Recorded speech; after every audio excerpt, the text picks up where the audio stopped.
Ce sont des tueuses cosmiques. Cela marque la fin, la mort d'une étoile. Elles donnent lieu à des explosions spectaculaires. Elles sont 100 milliards de fois plus lumineuses que le Soleil. Durant un instant, elles éclipsent toute une galaxie. Ce sont les événements les plus importants dans l'univers depuis le Big Bang.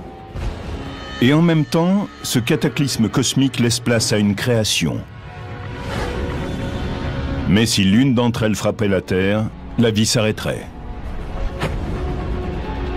L'univers est la scène de crime d'une des forces les plus violentes et les plus mystérieuses qui soient, la supernova.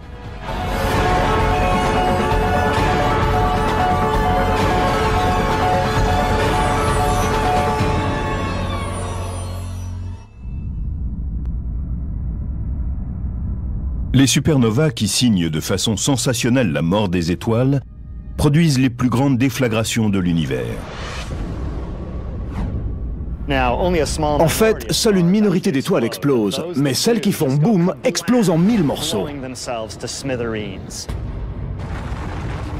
Elles émettent une énergie qui correspond à plus d'1 milliard de fois celle que le Soleil produit dans toute son existence. Cette déflagration spectaculaire relâche dans l'univers de grandes quantités de radiation mortelle. Si une étoile située au centre de notre système planétaire donnait naissance à une supernova et explosait, cela éliminerait certainement toute forme de vie de ce système. Les radiations stériliseraient tout ce qui vit sur n'importe quelle planète.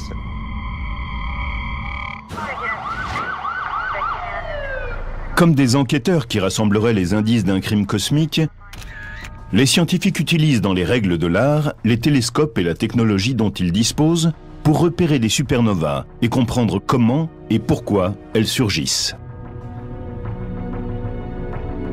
C'est très intéressant. L'événement a déjà eu lieu avec l'explosion. Nous rassemblons des indices grâce à nos télescopes et nous essayons de comprendre ce qui s'est passé. Les enquêteurs stellaires savent que les supernovas ont une double personnalité. Elles ont un pouvoir de destruction absolu. Et en même temps, elles ont une fonction créatrice essentielle. Quand une supernova se déclenche, l'explosion produit beaucoup de lumière, mais également des éléments lourds, comme par exemple du fer, du calcium, du sodium ou d'autres éléments chimiques du tableau périodique. Ceux-ci viennent d'étoiles qui ont explosé avant la formation du Soleil. Ce sont ces éléments produits par ces gigantesques explosions stellaires qui constituent les planètes, les plantes et les êtres humains.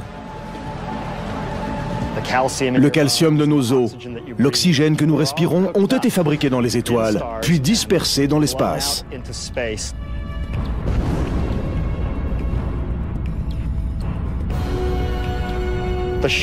Les ondes de choc issues de l'explosion des étoiles compriment les nuages de gaz à proximité et déclenchent leur effondrement gravitationnel. Par la suite, ils amorcent un nouveau processus de formation d'étoiles, de planètes et finalement d'êtres vivants.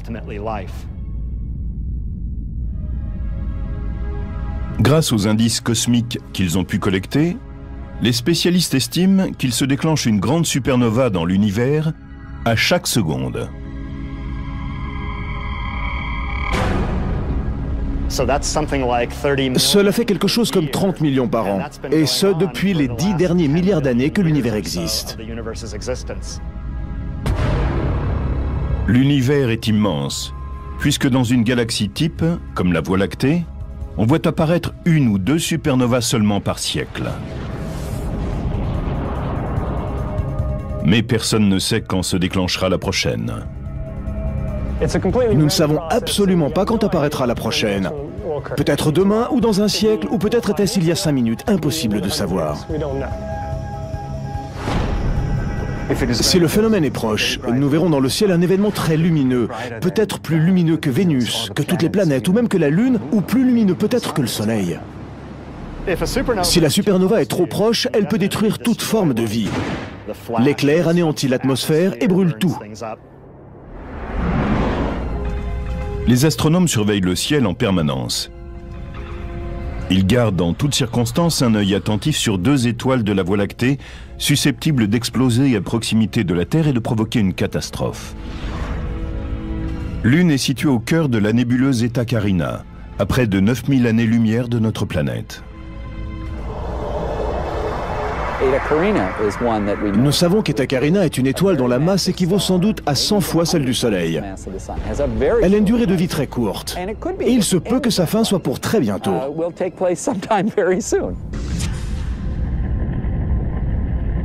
Bételgeuse, étoile de la constellation d'Orion, est elle aussi destinée à exploser en supernova.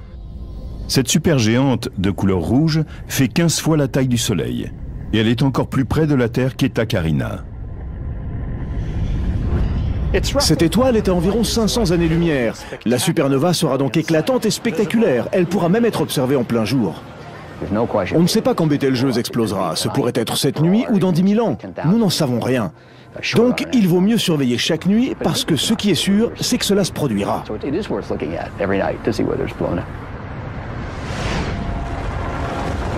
Les explosions de supernovas massives ne font pas que détruire et créer des étoiles, des planètes ou des êtres humains. Elles déchaînent aussi une puissante énergie sous forme de rayons cosmiques.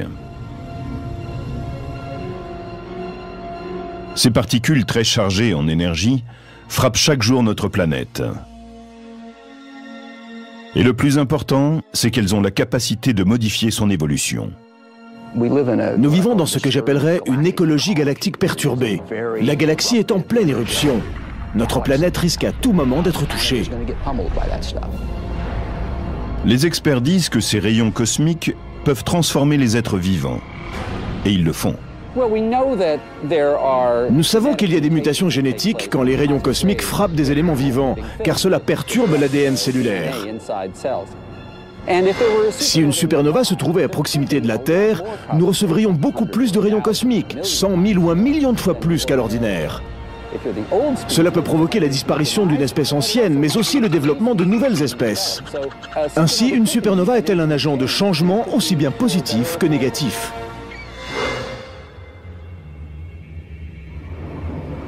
Les supernovas ayant le pouvoir de créer et de modifier la vie, il est impératif que nous comprenions ce qui fait de ces objets stellaires de véritables bombes à retardement. C'est quoi ça? C'est une supernova. Pour résoudre cette énigme, il est essentiel de procéder à une analyse détaillée de ce qui est éjecté dans le cosmos par une supernova. Je suis content que celle-ci n'ait pas échappé à notre attention, c'est une belle prise. C'est une magnifique supernova. La nature nous dit, voilà, je crée ces objets facilement. Et nous, théoriciens, nous devons comprendre comment elle s'y prend. Comme dans n'importe quelle scène de crime, les indices essentiels résident dans ce qui est laissé derrière, après l'événement. Comme lors d'un coup de feu, des gaz brûlants et des débris d'explosion sont propulsés dans l'espace. Un coup de feu crée une onde de choc dont on entend le bruit assourdissant. La matière est comprimée et chauffée à blanc sous l'effet de l'onde de choc. C'est la même chose dans une supernova. Ces débris explosifs filent à toute allure dans l'espace et entrent en collision avec les matériaux qu'ils croisent. C'est ainsi que se produit l'onde de choc.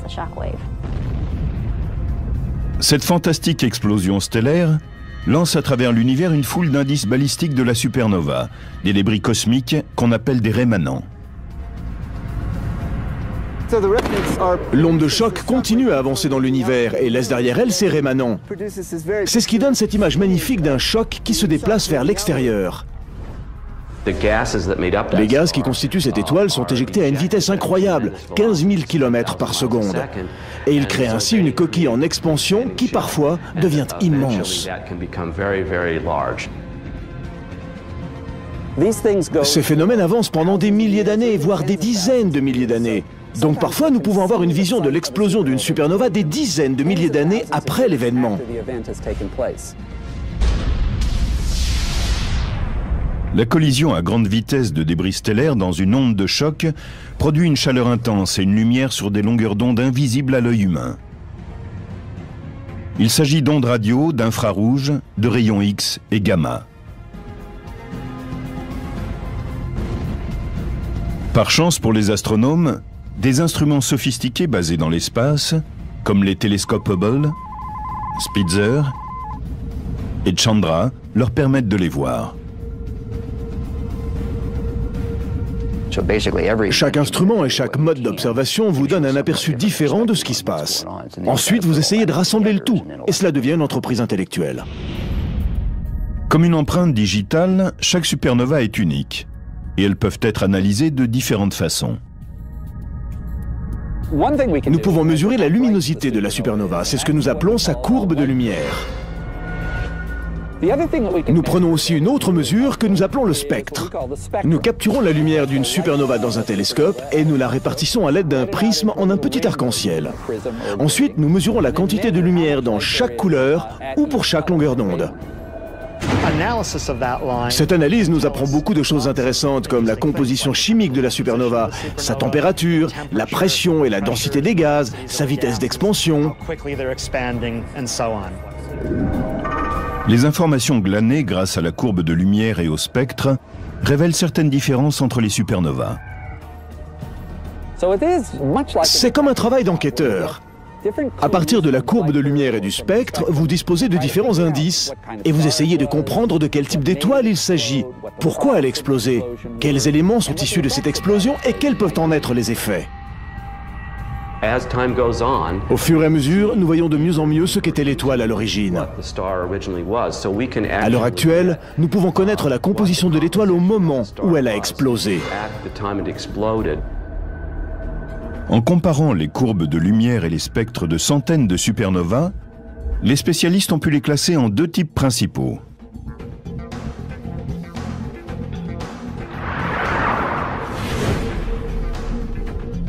La supernova de type 1A ne dégage pas d'hydrogène. Ces explosions sont uniformes en taille et en luminosité. La supernova de type 2 dégage de grandes quantités d'hydrogène. Et ces explosions sont très variables en taille et en luminosité. Mais pourquoi y a-t-il des types aussi différents d'étoiles en train d'exploser ? Et pourquoi se dispersent-elles de différentes façons? Les spécialistes ont concentré leurs efforts pour répondre à cette question bouleversante. Qu'est-ce qui pousse ces monstres stellaires à se détruire eux-mêmes? Comme des chasseurs de primes à la poursuite de bandits, les astronomes d'aujourd'hui fouillent le cosmos à la recherche de supernovas mortelles. Les yeux rivés sur le ciel, ils appartiennent à une longue lignée d'observateurs. C'est en Chine, en 185 après Jésus-Christ, qu'un homme a aperçu pour la première fois une supernova, il y a 2000 ans. Les astronomes chinois ont conservé méticuleusement les notes sur leurs observations du ciel. Quand quelque chose de nouveau apparaissait, ils en notaient la luminosité, la localisation et la durée. C'est à partir de ces documents impériaux que les enquêteurs d'aujourd'hui ont découvert récemment le rémanent d'une ancienne supernova. Identifié comme RCW86, il est situé dans la constellation du Centaure, près de deux étoiles particulièrement brillantes, Alpha et Bêta du Centaure. 14 siècles plus tard, le premier observateur européen découvrait une nouvelle supernova. Le 11 novembre 1572, un astronome danois de 26 ans, Tycho Brahe, se promenait quand il vit un phénomène stellaire étonnant dans le ciel, en direction du nord, juste à côté du W formé par la constellation de Cassiopée.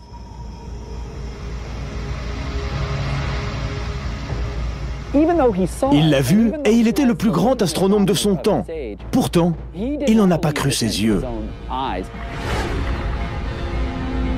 Quelques années après cette vision de Tycho Brahe, son ancien élève, Johannes Kepler, observa à son tour une nouvelle étoile. Il a mesuré la distance entre deux étoiles situées autour du phénomène. Et nous pouvons nous servir aujourd'hui de ces mesures pour retrouver l'endroit exact où l'explosion s'est produite. Quand les enquêteurs contemporains ont examiné de plus près le rémanent de la supernova de Kepler de 1604, ils ont trouvé quelque chose de très étrange.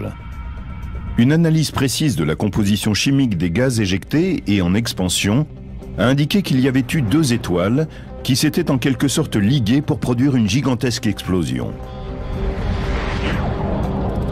Comment ce compagnonnage a-t-il provoqué une catastrophe stellaire? Beaucoup d'étoiles sont dans un système binaire. Elles ont un partenaire qui tourne autour d'elles et nous pensons que l'une des deux transfère une partie de sa masse sur l'autre. Les spécialistes ont découvert depuis que le compagnon de ce scénario binaire donnait lieu à ce qu'on appelle une supernova de type 1A. On pense que les supernovas de type 1A sont des explosions de naines blanches. C'est ainsi qu'une étoile comme le Soleil produira une pépite très dense de la taille de la Terre. Quand une étoile comme le Soleil meurt, elle expulse ses couches extérieures, pour ne laisser derrière elle qu'un petit cœur dense de matière dégénérée, qu'on appelle une naine blanche. Les cendres du Soleil vont devenir une naine blanche de carbone et d'oxygène formée de ces débris. Elle va durer éternellement, tout en refroidissant. Mais quand une étoile a un compagnon, tel le complice d'un crime, cela peut mener à la catastrophe. L'étoile transfère sa masse sur cette naine blanche, jusqu'au point où elle devient instable et qu'une fusion se produit en son centre. Ensuite, très rapidement, l'étoile naine blanche, qui est assez morne, va exploser en une supernova extrêmement violente et brillante. Mais pourquoi et comment certaines naines blanches engendrent-elles de telles déflagrations ? C'est un jeune astrophysicien très brillant, Subrahmanyam Chandrasekhar, le Sherlock Holmes de l'astrophysique, qui en a eu la perception alors qu'il se trouvait sur un bateau qui le conduisait d'Inde en Angleterre. Au cours de ce long voyage, il s'est servi des domaines nouveaux de la physique quantique et de la théorie de la relativité pour proposer l'idée qu'une naine blanche ne pouvait atteindre qu'une masse maximum limitée.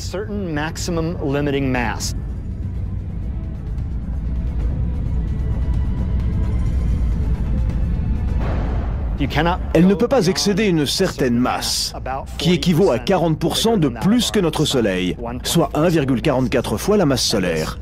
C'est ce qu'on connaît sous le nom de limite de Chandrasekhar. Au-delà de celle-ci, il se déclenche une chaîne de réactions nucléaires incontrôlées.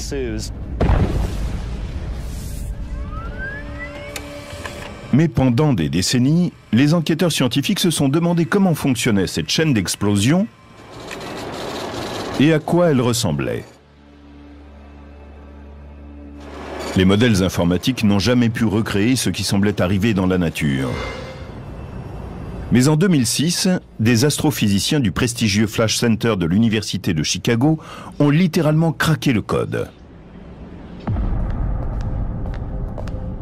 Cette équipe a été la première à créer un super programme informatique capable de traiter d'immenses quantités de données. C'était nécessaire pour simuler la complexité des dynamiques à l'œuvre dans l'explosion d'une étoile. Nous appelons cela le calcul haute performance. Certains des ordinateurs que nous utilisons comprennent 128 000 processeurs. C'est exactement comme si 128 000 ordinateurs étaient reliés pour travailler ensemble. Même avec toute cette puissance, les ordinateurs ont dû travailler presque 60 000 heures.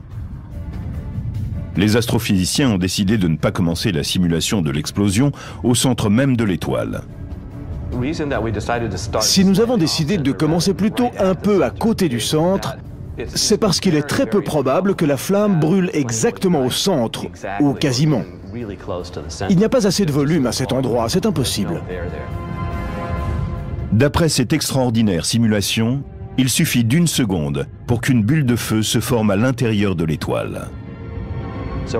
On voit apparaître, en plein centre de l'étoile, une bulle qui grandit rapidement, qui se développe, tandis que surgissent les flammes qui brisent la surface de l'étoile. Initialement, la bulle en fusion mesure environ 15 km de large, et elle atteint 1800 km à la surface de l'étoile. Elle se propage à la surface de l'étoile à la vitesse de 450 km par seconde.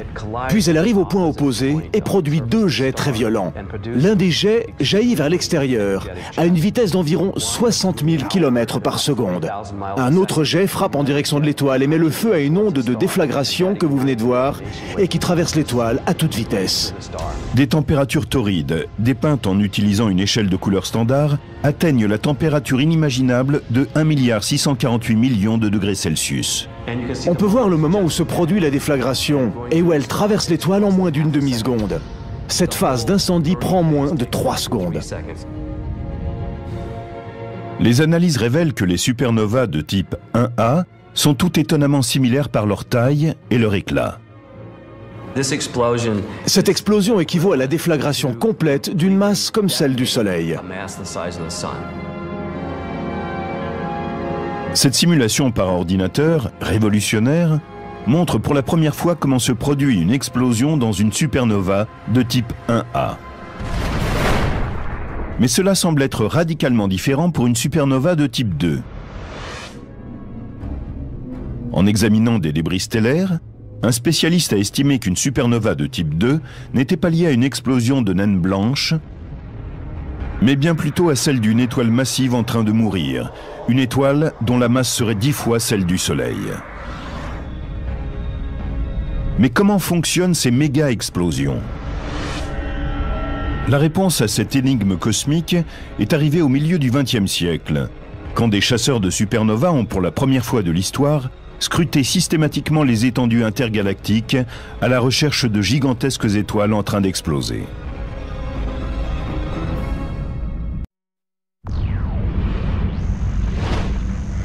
Comme des enquêteurs à l'affût, ils scannent sans arrêt le ciel nocturne, traquant les phénomènes lumineux intenses, révélateurs de la présence de supernovas.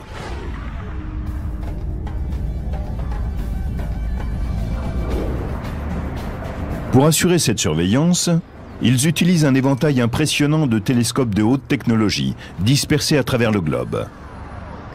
Nous avons découvert des supernovas avec des télescopes terrestres. Ceux-ci observent le ciel en permanence à la recherche de nouvelles explosions.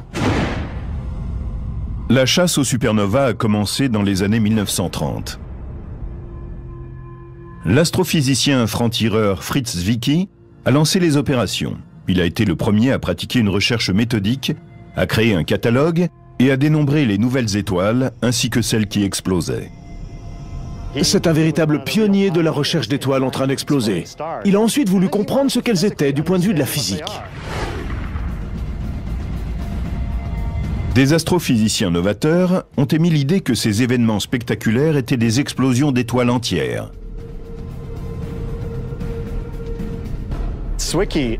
Zwicky a émis l'idée qu'un certain type d'étoile massive pouvait commencer et exploser au moment où son cœur s'effondrait, puis qu'elle reprenait des forces et générait alors une explosion colossale. Il a dit qu'au cours de l'effondrement, un rémanent compact devrait se former et donner une étoile à neutrons. La matière ordinaire est constituée avant tout de protons, de neutrons et d'électrons. Dans cet effondrement du noyau ferreux, les protons et les électrons qui forment les atomes de fer se combinent pour donner naissance à des neutrons. Une étoile à neutrons est un objet incroyablement dense. Si on prenait un gratte-ciel comme l'Empire State Building de New York et qu'on le compresse jusqu'à la densité d'une étoile à neutrons, il aurait la taille d'une bille. Ils ont une très haute densité. Une cuillère à thé de matériaux d'une étoile à neutrons pèserait plus d'1 milliard de tonnes sur Terre. Aujourd'hui, les spécialistes pensent que seules les énormes étoiles mesurant au moins 10 fois la taille du Soleil ont le potentiel pour générer ce type d'explosion avec effondrement du cœur. L'étoile massive génère de l'énergie en opérant la fusion d'abord de l'hydrogène, puis de l'hélium. Elle fusionne l'hélium en carbone, puis en oxygène, et cela continue jusqu'à obtenir du fer. Le fer constitue le noyau le plus resserré sur lui-même qui puisse exister.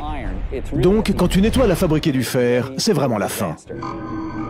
Le noyau ferreux se forme dans les derniers jours de la vie de l'étoile. Ensuite, l'étoile devient tellement massive qu'elle s'effondre sous son propre poids. Et cet effondrement gravitationnel est très rapide. Cela prend moins d'une seconde pour que le cœur de l'étoile s'écrase et passe de la taille de la Terre à celle d'une étoile à neutrons qui mesure 15 à 20 km de large. Mais ce noyau ferreux dense ne s'installe pas paisiblement dans sa nouvelle vie d'étoile à neutrons. Au lieu d'atteindre tout de suite une position en équilibre, cette étoile à neutrons commence à rebondir sur elle-même, comme un gymnaste rebondit sur le trampoline et remonte à nouveau. Cette étoile à neutrons qui rebondit entre en collision avec le matériau qui l'entoure et lui transmet une partie de son énergie en provoquant une éjection.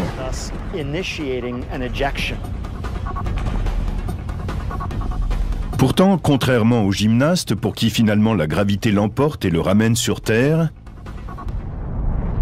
pendant que le cœur s'effondre, une autre force continue à diriger l'éjection vers l'extérieur. Maintenant, quelle est cette force mystérieuse qui a provoqué cette déflagration dans l'espace?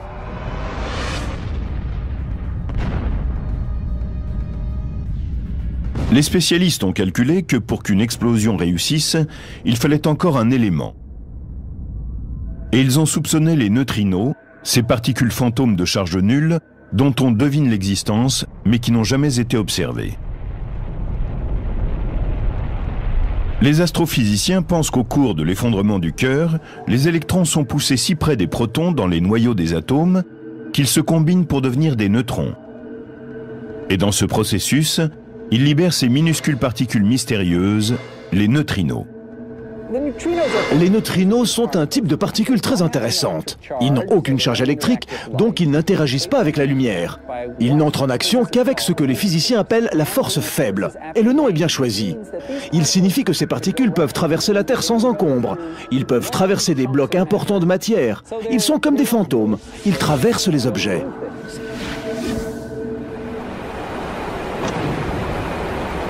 Pendant des siècles, les astronomes ont étudié les rémanents de supernovas dans les galaxies lointaines, des événements passés depuis longtemps. Mais en 1987, ils se retrouvent aux premières loges d'une explosion même. C'était la supernova la plus brillante qu'on ait vue en près de 4 siècles, longtemps après le développement du télescope. Nous pouvons donc utiliser tout l'arsenal dont nous disposons pour étudier cette fantastique explosion.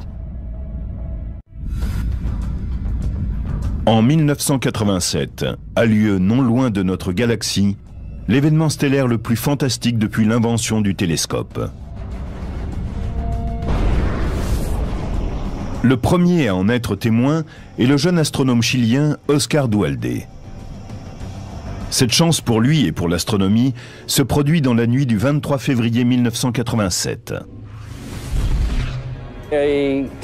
Oscar Duhalde, opérateur au télescope de Las Campanas, mit de l'eau à chauffer pour se faire un café. Et en attendant, sortit admirer le ciel. Une fois dehors, il regarda le grand nuage de Magellan qu'il connaissait très bien, et il remarqua une étoile supplémentaire. C'est ainsi qu'il a pu admirer l'explosion d'une supernova de ses propres yeux.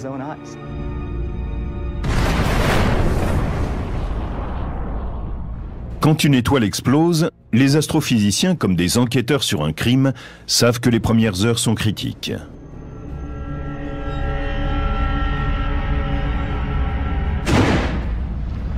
En 1987, quand est apparue cette supernova, la plus proche depuis 4 siècles, ils savaient qu'ils devaient agir vite. Elle n'était qu'à 170 000 années-lumière, un simple jet de pierre pour un astronome. La supernova 1987A était dans ce qu'on appelle le grand nuage de Magellan, une galaxie naine qui tourne autour de notre Voie lactée et qui est beaucoup plus grande. Bien qu'elle soit la première supernova de l'année, cette étoile exceptionnelle en train d'exploser tout près de la Terre a simplement été nommée SN 1987A. Mais cette fois, sur toute la planète, des dizaines d'astronomes chevronnés étaient prêts à entrer en action. Avec leurs équipements et leurs télescopes sophistiqués, ils tournent leur attention et leurs appareils vers les cieux et examinent attentivement la supernova 1987A. Sachant que l'explosion d'une étoile est à son maximum dans les premières heures et qu'elle émet beaucoup d'ondes de lumière ultraviolette, les détectives cosmiques se jettent dans l'action.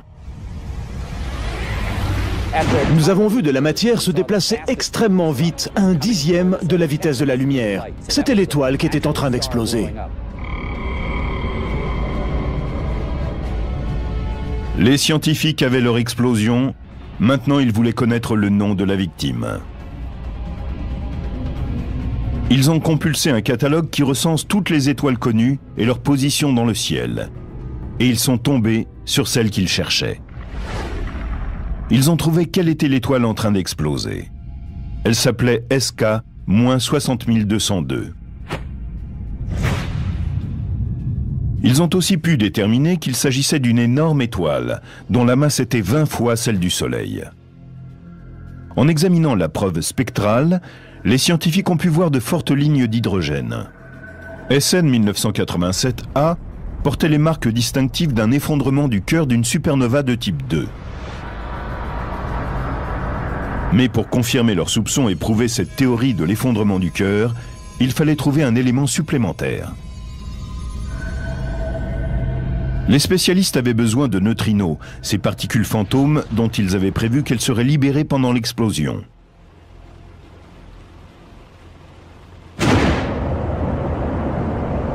Or, au début des années 1980, on avait construit quelques détecteurs de neutrinos dans le monde. C'étaient des réservoirs remplis de tonnes d'eau et situés dans les profondeurs. Mais ils n'avaient jamais capturé un seul neutrino de supernova. Nous avions depuis longtemps une hypothèse selon laquelle la majeure partie de l'explosion d'une supernova avec l'effondrement du cœur se transformait en neutrinos. Mais nous ne les avions jamais vus, ces neutrinos. Poursuivis par la chance, le 23 février 1987, ils attrapent leurs neutrinos. 2 détecteurs, l'un près de Kamika au Japon et l'autre au fond du lac Erie dans l'Ohio, capturent une douzaine de ces particules insaisissables. On a utilisé des détecteurs de lumière placés dans ce volume d'eau pour voir le petit flash provoqué par le neutrino lorsqu'il entre en interaction avec la matière à l'intérieur du réservoir. Pour la première fois, des scientifiques avaient la preuve tangible de l'existence des mystérieux neutrinos générés dans le cœur d'une étoile en train d'exploser. Aujourd'hui, les astronomes savent que les théories émises dans les années 1930 étaient exactes.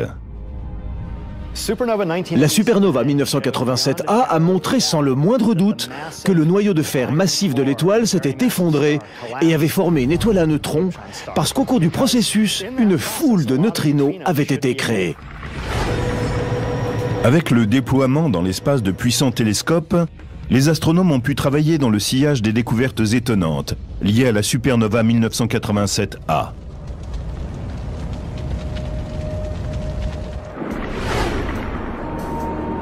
En 2006, l'astronome Robert Quimby, âgé de 30 ans, allait de nouveau bouleverser les idées admises et révolutionner la façon dont les astronomes traquaient les supernovas. Pour la plupart des chasseurs de supernova, il s'agit d'en trouver le plus grand nombre possible. Ils vont observer une fois tous les 15 jours ou toutes les semaines. On peut en effet en trouver en scrutant le plus d'étendues possible. Moi, j'ai décidé de me limiter à un certain nombre d'étendues et de les regarder aussi souvent que je peux. Le détective cosmique, plein d'initiatives, a programmé son télescope robot pour qu'il balaye systématiquement, chaque nuit, la zone qu'il a choisie. Comme un projecteur interstellaire, il scanne méthodiquement le même petit coin sombre du cosmos à la recherche de supernovas. J'ai des logiciels qui peuvent très rapidement analyser les données et me dire s'ils voient quelque chose qui n'était pas là auparavant. Quand cela se produit, si je pense que cela pourrait être une supernova, je vais en étudier le spectre. Il m'indiquera exactement ce que c'est, si c'est une supernova, de quel type, etc. Le 18 septembre 2006, Quimby effectue sa grande découverte. Il découvre la supernova la plus brillante qu'on ait jamais vue. C'était ma 4e supernova et je considérais que cette chance me revenait. Les autres ont regardé les spectres et ils ont commencé à prendre leurs propres mesures de photométrie, à regarder quel était son éclat. Et ils ont finalement dit que 2006 GY était plus vive qu'aucune autre supernova recensée. Elle a duré plus de 2 mois, 70 jours au maximum de sa luminosité, et puis elle a pâli. Cette supernova, telle qu'on n'en avait encore jamais vue, avait été découverte par un étudiant de 4e année de l'Université du Texas. L'analyse d'un rémanent a indiqué que l'étoile, avant d'exploser, mesurait 100 fois la taille du Soleil. Et étant donné la grande quantité d'hydrogène qui apparaissait dans son spectre, cette supernova portait la marque d'un événement de type 2. Et puis, Quimby se surpassa. Après avoir analysé une supernova insignifiante, nommée SN 2005AP, qu'il avait découverte auparavant, il fit une découverte stupéfiante. Elle est à peu près 100 milliards de fois plus brillante que le Soleil. Si on observe une supernova de type 1A, son pic de luminosité n'atteint que 6 milliards de fois celui du Soleil. Elle était encore plus éclatante que SN 2006 GY. La découverte étonnante de ces nouvelles supernovas, aussi lumineuses que 2005 AP et les autres, a ouvert un nouveau champ d'exploration pour les chasseurs d'étoiles en train d'exploser.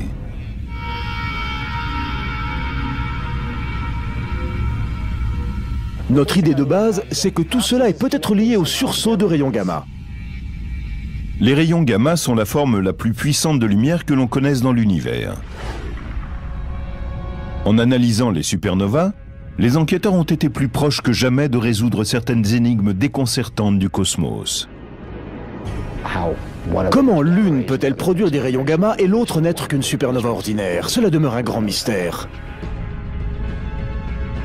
Ce que les astronomes savent, c'est que les supernovas et les sursauts gamma qui leur sont associés sont les signaux les plus lumineux de l'univers. Dans les étendues galactiques, les supernovas servent de poteaux indicateurs célestes. Elles indiquent aux astronomes le début et la fin du temps et de l'espace.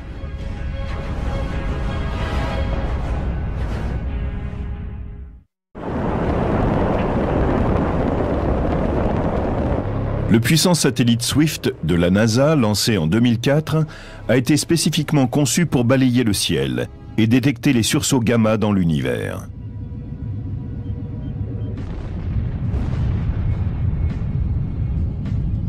Tels des secouristes cosmiques, les astrophysiciens du centre de vol spatiaux Goddard de la NASA attendent à Baltimore, 24 heures sur 24 et 7 jours sur 7, un appel d'urgence de Swift.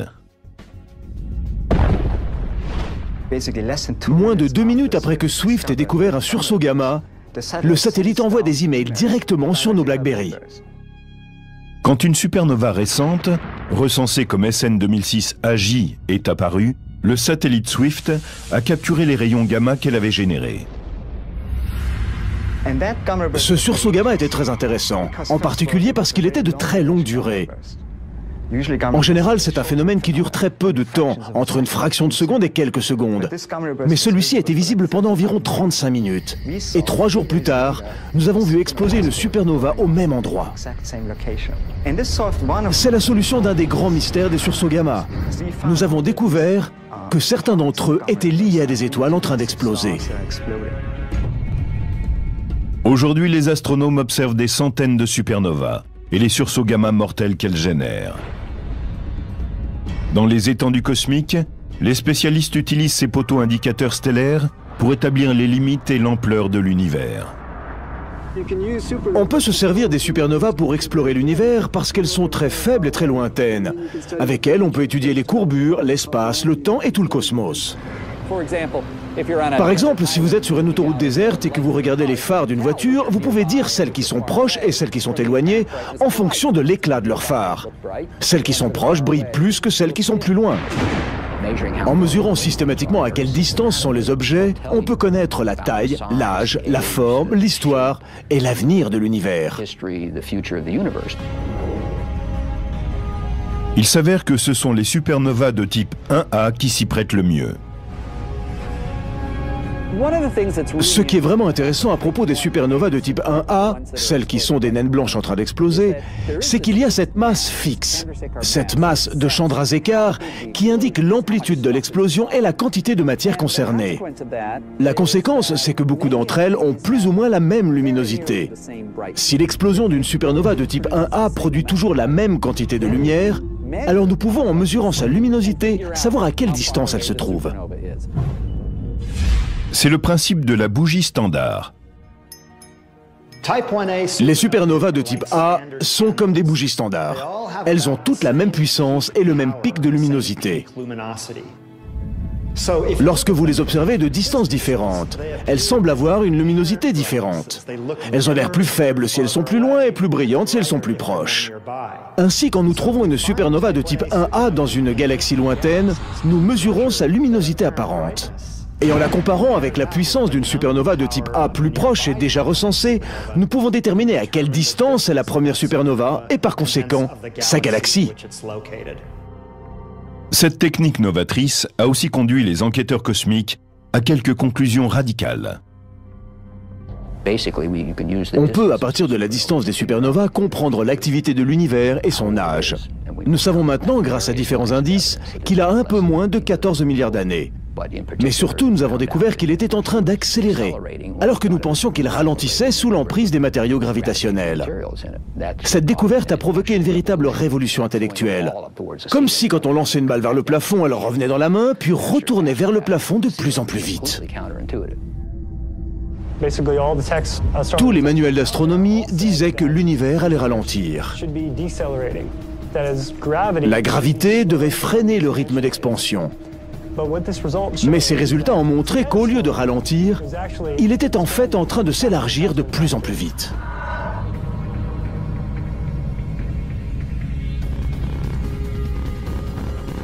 L'examen des supernovas a permis aux spécialistes de résoudre plusieurs grandes énigmes cosmiques.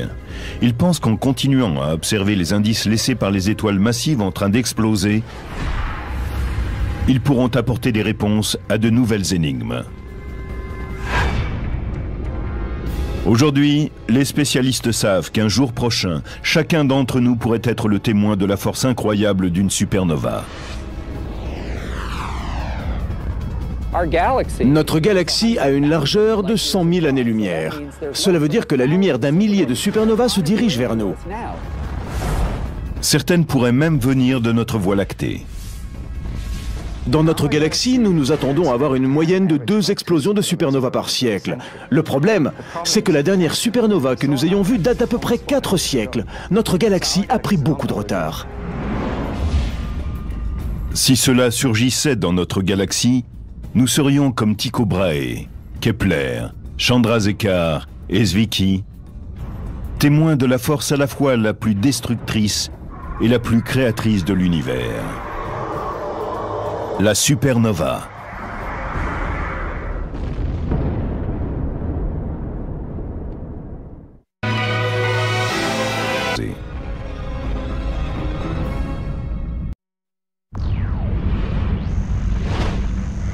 Comme des enquêteurs à l'affût, ils scannent sans arrêt le ciel nocturne, traquant les phénomènes lumineux intenses, révélateurs de la présence de supernovas.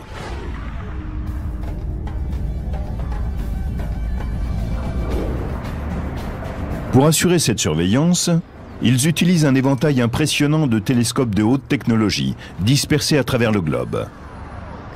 Nous avons découvert des supernovas avec des télescopes terrestres. Ceux-ci observent le ciel en permanence à la recherche de nouvelles explosions. La chasse aux supernovas a commencé dans les années 1930.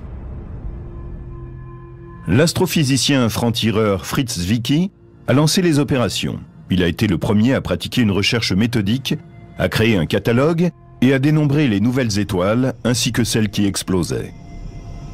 C'est un véritable pionnier de la recherche d'étoiles en train d'exploser. Il a ensuite voulu comprendre ce qu'elles étaient du point de vue de la physique. Des astrophysiciens novateurs ont émis l'idée que ces événements spectaculaires étaient des explosions d'étoiles entières.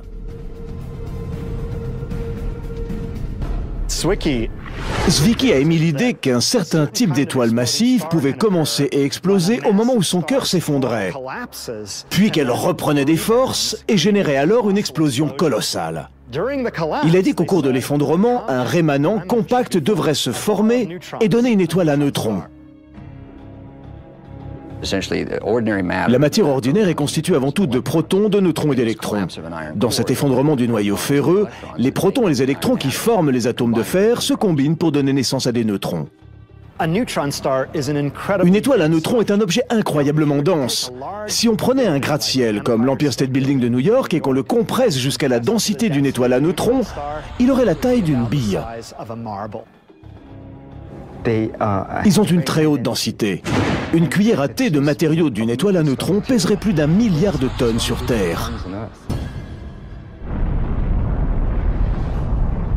Aujourd'hui, les spécialistes pensent que seules les énormes étoiles mesurant au moins 10 fois la taille du Soleil ont le potentiel pour générer ce type d'explosion avec effondrement du cœur.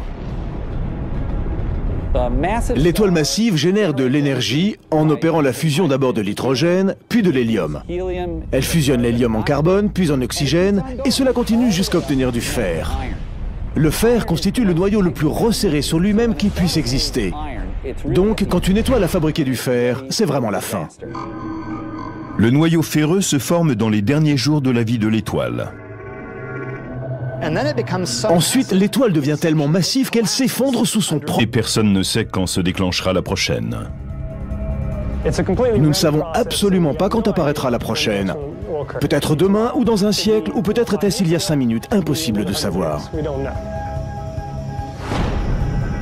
Si le phénomène est proche, nous verrons dans le ciel un événement très lumineux, peut-être plus lumineux que Vénus, que toutes les planètes, ou même que la Lune, ou plus lumineux peut-être que le Soleil. Si la supernova est trop proche, elle peut détruire toute forme de vie. L'éclair anéantit l'atmosphère et brûle tout. Les astronomes surveillent le ciel en permanence.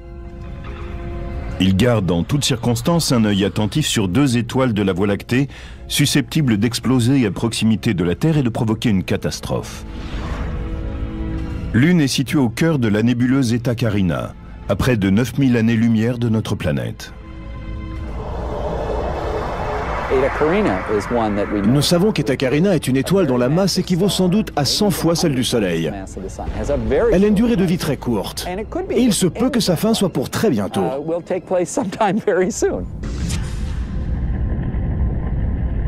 Bételgeuse, étoile de la constellation d'Orion, est elle aussi destinée à exploser en supernova.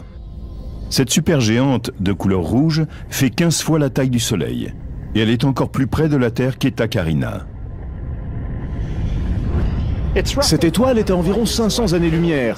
La supernova sera donc éclatante et spectaculaire. Elle pourra même être observée en plein jour.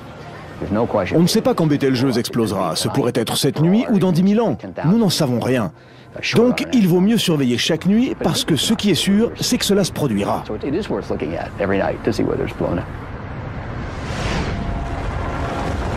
Les explosions de supernovas massives ne font pas que détruire et créer des étoiles, des planètes ou des êtres humains.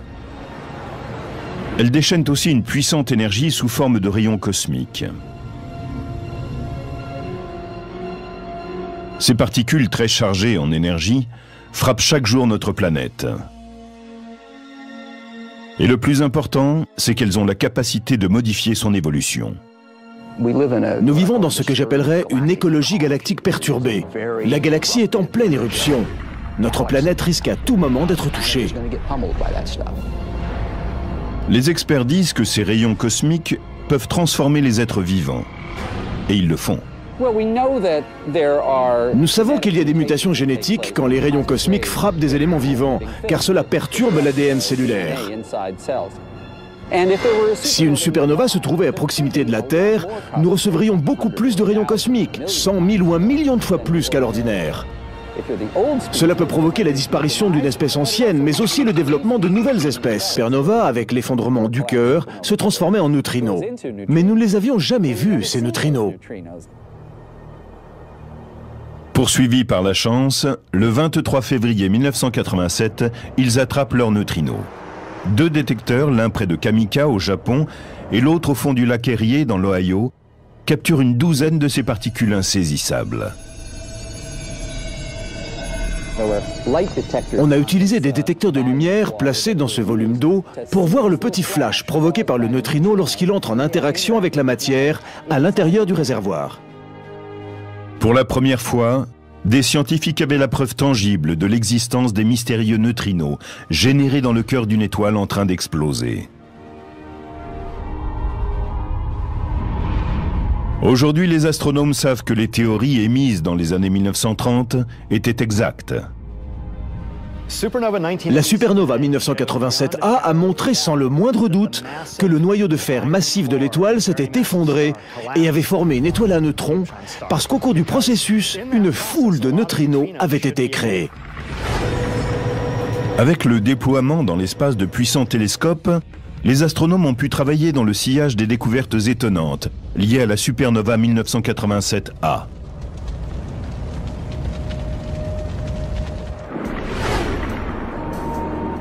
En 2006, l'astronome Robert Quimby, âgé de 30 ans, allait de nouveau bouleverser les idées admises et révolutionner la façon dont les astronomes traquaient les supernovas. Pour la plupart des chasseurs de supernovas, il s'agit d'en trouver le plus grand nombre possible. Ils vont observer une fois tous les 15 jours ou toutes les semaines. On peut en effet en trouver en scrutant le plus d'étendues possible. Moi, j'ai décidé de me limiter à un certain nombre d'étendues et de les regarder aussi souvent que je peux. Le détective cosmique, plein d'initiatives, a programmé son télescope robot pour qu'il balaye systématiquement, chaque nuit, la zone qu'il a choisie. Comme un projecteur interstellaire, il scanne méthodiquement le même petit coin sombre du cosmos à la recherche de supernovas. J'ai des logiciels qui peuvent très rapidement analyser les données et me dire s'ils voient quelque chose qui n'était pas là auparavant. Quand cela se produit, si je pense que cela pourrait être une supernova, je vais en étudier le spectre. Il m'indiquera exactement ce que c'est, si c'est une supernova, de quel type, etc. Le 18 septembre 2006, Quimby effectue sa grande découverte. Il découvre la supernova la plus brillante qu'on ait jamais vue. C'était ma 4e supernova et je considérais que cette chance me revenait. Les autres ont regardé les spectres et ils ont commencé à prendre leurs propres mesures de photométrie, à regarder quel était son éclat. Des instruments sophistiqués basés dans l'espace, comme les télescopes Hubble, Spitzer et Chandra, leur permettent de les voir. Chaque instrument et chaque mode d'observation vous donne un aperçu différent de ce qui se passe. Ensuite, vous essayez de rassembler le tout, et cela devient une entreprise intellectuelle. Comme une empreinte digitale, chaque supernova est unique, et elles peuvent être analysées de différentes façons. Nous pouvons mesurer la luminosité de la supernova, c'est ce que nous appelons sa courbe de lumière. Nous prenons aussi une autre mesure que nous appelons le spectre. Nous capturons la lumière d'une supernova dans un télescope et nous la répartissons à l'aide d'un prisme en un petit arc-en-ciel. Ensuite, nous mesurons la quantité de lumière dans chaque couleur ou pour chaque longueur d'onde.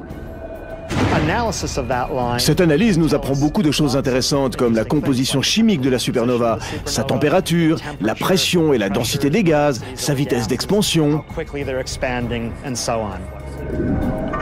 Les informations glanées grâce à la courbe de lumière et au spectre révèlent certaines différences entre les supernovas. C'est comme un travail d'enquêteur. À partir de la courbe de lumière et du spectre, vous disposez de différents indices et vous essayez de comprendre de quel type d'étoile il s'agit, pourquoi elle a explosé, quels éléments sont issus de cette explosion et quels peuvent en être les effets. Au fur et à mesure, nous voyons de mieux en mieux ce qu'était l'étoile à l'origine. À l'heure actuelle, nous pouvons connaître la composition de l'étoile au moment où elle a explosé. En comparant les courbes de lumière et les spectres de centaines de supernovas, les spécialistes ont pu les classer en 2 types principaux.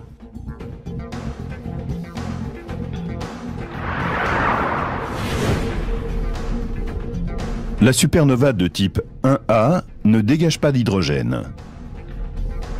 Ces explosions sont uniformes en taille et en luminosité. La supernova de type 2 dégage de grandes quantités d'hydrogène. Et ces explosions sont très variables en taille et en luminosité. Mais pourquoi y a-t-il des types aussi différents d'étoiles en train d'exploser ? Et pourquoi se dispersent-elles de différentes façons? Les spécialistes ont concentré leurs efforts pour répondre à cette question bouleversante. Qu'est-ce qui pousse ces monstres stellaires à se détruire eux-mêmes?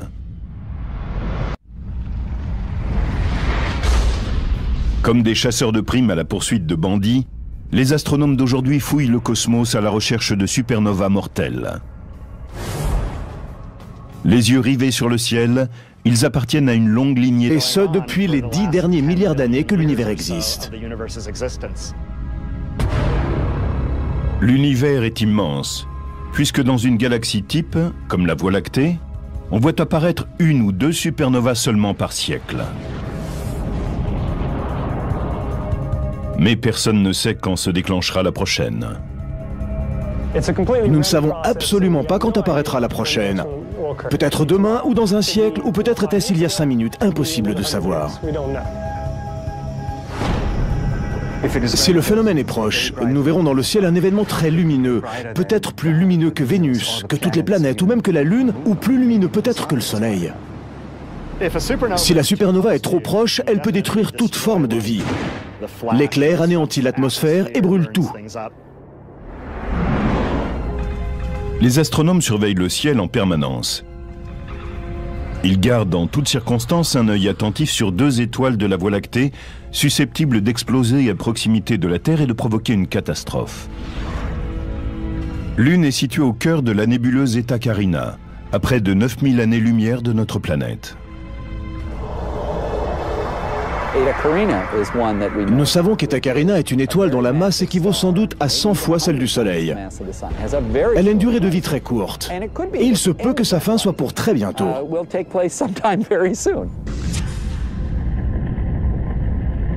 Bételgeuse, étoile de la constellation d'Orion, est elle aussi destinée à exploser en supernova. Cette supergéante de couleur rouge fait 15 fois la taille du Soleil, et elle est encore plus près de la Terre qu'Eta Carina. Cette étoile est à environ 500 années-lumière. La supernova sera donc éclatante et spectaculaire. Elle pourra même être observée en plein jour. On ne sait pas quand Bételgeuse explosera. Ce pourrait être cette nuit ou dans 10 000 ans. Nous n'en savons rien. Donc il vaut mieux surveiller chaque nuit parce que ce qui est sûr, c'est que cela se produira.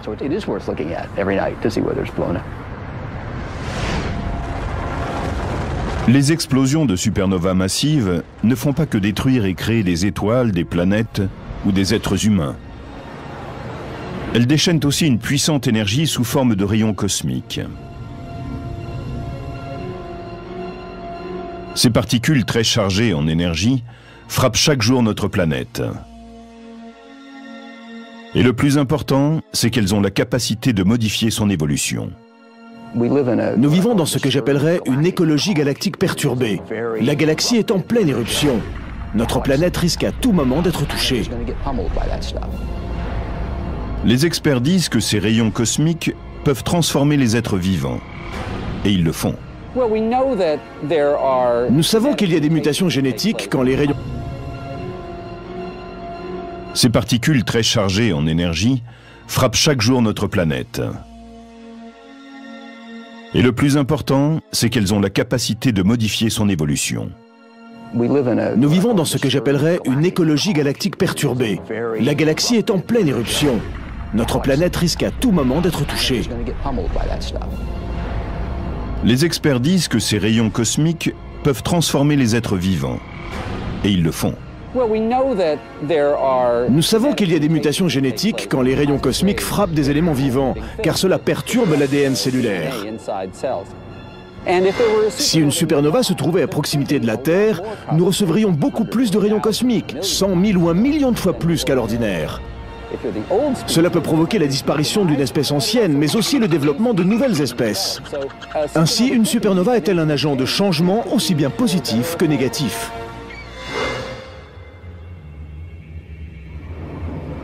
Les supernovas ayant le pouvoir de créer et de modifier la vie, il est impératif que nous comprenions ce qui fait de ces objets stellaires de véritables bombes à retardement. C'est quoi ça? C'est une supernova. Pour résoudre cette énigme, il est essentiel de procéder à une analyse détaillée de ce qui est éjecté dans le cosmos par une supernova.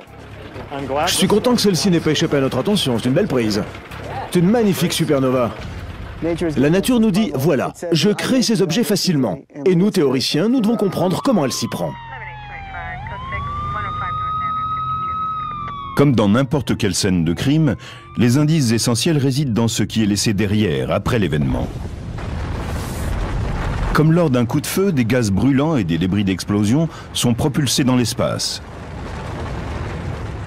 Un coup de feu crée une onde de choc dont on entend le bruit assourdissant. La matière est comprimée et chauffée à blanc sous l'effet de l'onde de choc. C'est la même chose dans une supernova. Ces débris explosifs filent à toute allure dans l'espace et entrent en collision avec les matériaux qu'ils croisent. C'est ainsi que se produit l'onde de choc. Cette fantastique explosion stellaire lance à travers l'univers une foule d'indices balistiques de la supernova, des débris cosmiques qu'on appelle des rémanents. L'onde de choc continue à avancer dans l'univers et laisse derrière elle ses rémanents. C'est ce qui donne cette image magnifique d'un choc qui se déplace vers l'extérieur. Les gaz qui constituent cette étoile sont éjectés à une vitesse incroyable, 15 000 km par seconde. Et ils créent ainsi une coquille en expansion qui parfois devient immense. Ces phénomènes avancent pendant des milliers d'années, voire des dizaines de milliers d'années. Donc parfois nous pouvons avoir une vision... a indiqué que l'étoile, avant d'exploser, mesurait 100 fois la taille du Soleil. Et étant donné la grande quantité d'hydrogène qui apparaissait dans son spectre, cette supernova portait la marque d'un événement de type 2. Et puis, Quimby se surpassa. Après avoir analysé une supernova insignifiante, nommée SN 2005 AP, qu'il avait découverte auparavant, il fit une découverte stupéfiante. Elle est à peu près 100 milliards de fois plus brillante que le Soleil. Si on observe une supernova de type 1A, son pic de luminosité n'atteint que 6 milliards de fois celui du Soleil. Elle était encore plus éclatante que SN 2006 GY. La découverte étonnante de ces nouvelles supernovas, aussi lumineuses que 2005 AP et les autres, a ouvert un nouveau champ d'exploration pour les chasseurs d'étoiles en train d'exploser.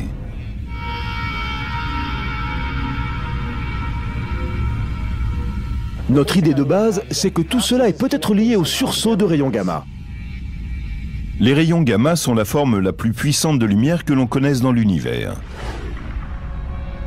En analysant les supernovas, les enquêteurs ont été plus proches que jamais de résoudre certaines énigmes déconcertantes du cosmos.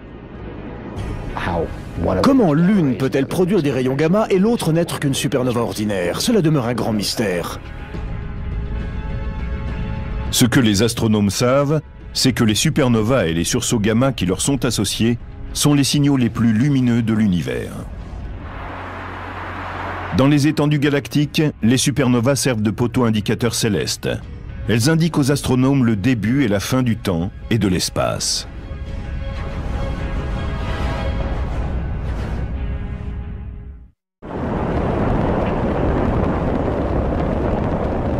Le puissant satellite Swift de la NASA, lancé en 2004, a été spécifiquement conçu pour balayer le ciel et détecter les sursauts gamma dans l'univers.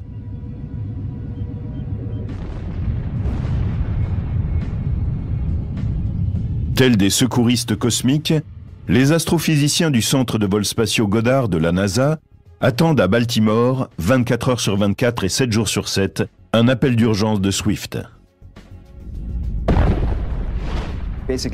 Moins de 2 minutes après que Swift ait découvert un sursaut gamma, le satellite envoie des emails directement sur nos BlackBerry. Quand une supernova récente, recensée comme SN 2006 AJ, est apparue, le satellite Swift a capturé les rayons gamma qu'elle avait générés. Ce sursaut gamma était très intéressant, en particulier parce qu'il était de très longue durée. En général, c'est un phénomène qui dure très peu de temps, entre une fraction de seconde. Bien qu'elle soit la première supernova de l'année, cette étoile exceptionnelle en train d'exploser tout près de la Terre a simplement été nommée SN 1987A. Mais cette fois, sur toute la planète, des dizaines d'astronomes chevronnés étaient prêts à entrer en action. Avec leurs équipements et leurs télescopes sophistiqués, ils tournent leur attention et leurs appareils vers les cieux et examinent attentivement la supernova 1987A. Sachant que l'explosion d'une étoile est à son maximum dans les premières heures et qu'elle émet beaucoup d'ondes de lumière ultraviolette, les détectives cosmiques se jettent dans l'action. Nous avons vu de la matière se déplacer extrêmement vite, à 1/10 de la vitesse de la lumière. C'était l'étoile qui était en train d'exploser. Les scientifiques avaient leur explosion. Maintenant, ils voulaient connaître le nom de la victime. Ils ont compulsé un catalogue qui recense toutes les étoiles connues et leur position dans le ciel. Et ils sont tombés sur celle qu'ils cherchaient. Ils ont trouvé quelle était l'étoile en train d'exploser. Elle s'appelait SK moins 60 202. Ils ont aussi pu déterminer qu'il s'agissait d'une énorme étoile, dont la masse était 20 fois celle du Soleil. En examinant la preuve spectrale, les scientifiques ont pu voir de fortes lignes d'hydrogène. SN 1987A portait les marques distinctives d'un effondrement du cœur d'une supernova de type 2. Mais pour confirmer leurs soupçons et prouver cette théorie de l'effondrement du cœur, il fallait trouver un élément supplémentaire. Les spécialistes avaient besoin de neutrinos, ces particules fantômes dont ils avaient prévu qu'elles seraient libérées pendant l'explosion.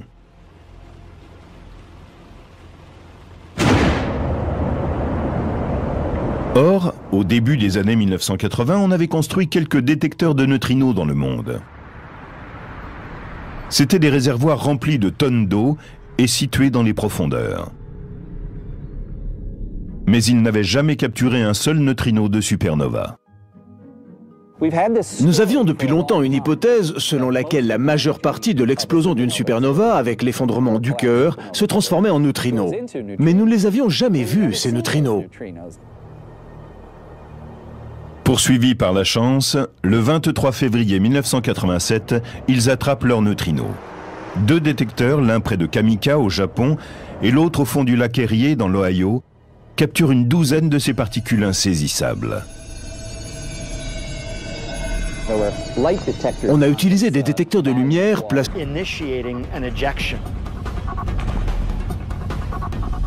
Pourtant, contrairement aux gymnastes pour qui finalement la gravité l'emporte et le ramène sur Terre, pendant que le cœur s'effondre, une autre force continue à diriger l'éjection vers l'extérieur. Maintenant, quelle est cette force mystérieuse qui a provoqué cette déflagration dans l'espace ?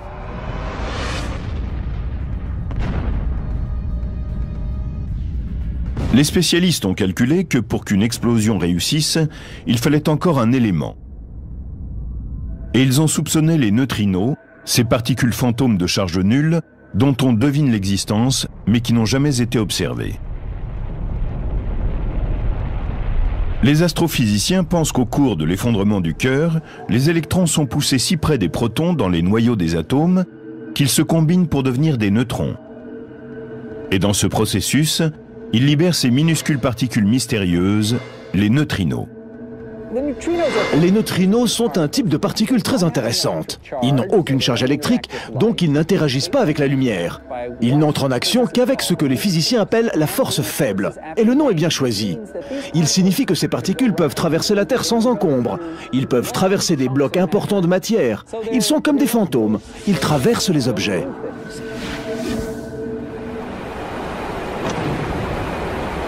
Pendant des siècles, les astronomes ont étudié les rémanents de supernovas dans les galaxies lointaines, des événements passés depuis longtemps. Mais en 1987, ils se retrouvent aux premières loges d'une explosion même.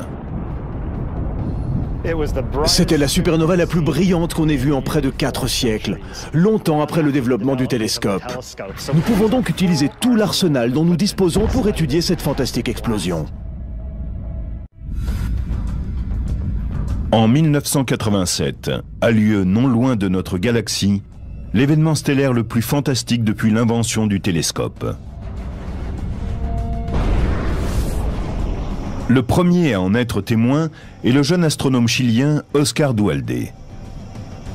Cette chance pour lui et pour l'astronomie se produit dans la nuit du 23 février 1987. Oscar Duhalde, opérateur au télescope de Las Campanas, mit de l'eau à chauffer pour se faire un café. Et en attendant, sortit admirer le ciel. Une fois dehors, il regarda le grand nuage de Magellan qu'il connaissait très bien, et il remarqua une étoile supplémentaire. C'est ainsi qu'il a pu admirer l'explosion d'une supernova de ses propres yeux.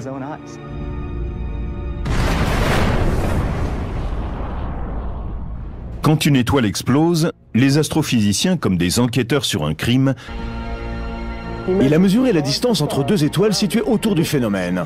Et nous pouvons nous servir aujourd'hui de ces mesures pour retrouver l'endroit exact où l'explosion s'est produite. Quand les enquêteurs contemporains ont examiné de plus près le rémanent de la supernova de Kepler de 1604, ils ont trouvé quelque chose de très étrange. Une analyse précise de la composition chimique des gaz éjectés et en expansion a indiqué qu'il y avait eu 2 étoiles qui s'étaient en quelque sorte liguées pour produire une gigantesque explosion. Comment ce compagnonnage a-t-il provoqué une catastrophe stellaire? Beaucoup d'étoiles sont dans un système binaire. Elles ont un partenaire qui tourne autour d'elles et nous pensons que l'une des deux transfère une partie de sa masse sur l'autre. Les spécialistes ont découvert depuis que le compagnon de ce scénario binaire donnait lieu à ce qu'on appelle une supernova de type 1A. On pense que les supernovas de type 1A sont des explosions de naines blanches. C'est ainsi qu'une étoile comme le Soleil produira une pépite très dense de la taille de la Terre. Quand une étoile comme le Soleil meurt, elle expulse ses couches extérieures, pour ne laisser derrière elle qu'un petit cœur dense de matière dégénérée, qu'on appelle une naine blanche. Les cendres du Soleil vont devenir une naine blanche de carbone et d'oxygène formée de ces débris. Elle va durer éternellement, tout en refroidissant. Mais quand une étoile a un compagnon, tel le complice d'un crime, cela peut mener à la catastrophe. L'étoile transfère sa masse sur cette naine blanche, jusqu'au point où elle devient instable et qu'une fusion se produit en son centre. Ensuite, très rapidement, l'étoile naine blanche, qui est assez morne, va exploser en une supernova extrêmement violente et brillante. Mais pourquoi et comment certaines naines blanches engendrent-elles de telles déflagrations? C'est un jeune astrophysicien très brillant, Subrahmanyam Chandrasekhar, le Sherlock Holmes de l'astrophysique, qui en a eu la perception alors qu'il se trouvait sur un bateau qui le conduisait d'Inde en Angleterre. Au cours de ce long voyage, il s'est servi des domaines nouveaux de la physique quantique et de la théorie de la relativité pour proposer l'idée qu'une naine blanche ne pouvait atteindre qu'une masse maximum limitée.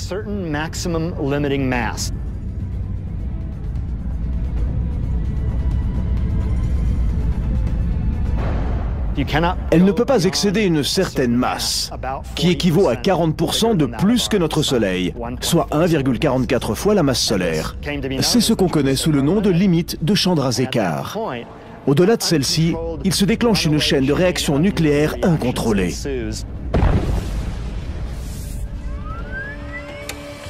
Mais pendant des décennies, les enquêteurs scientifiques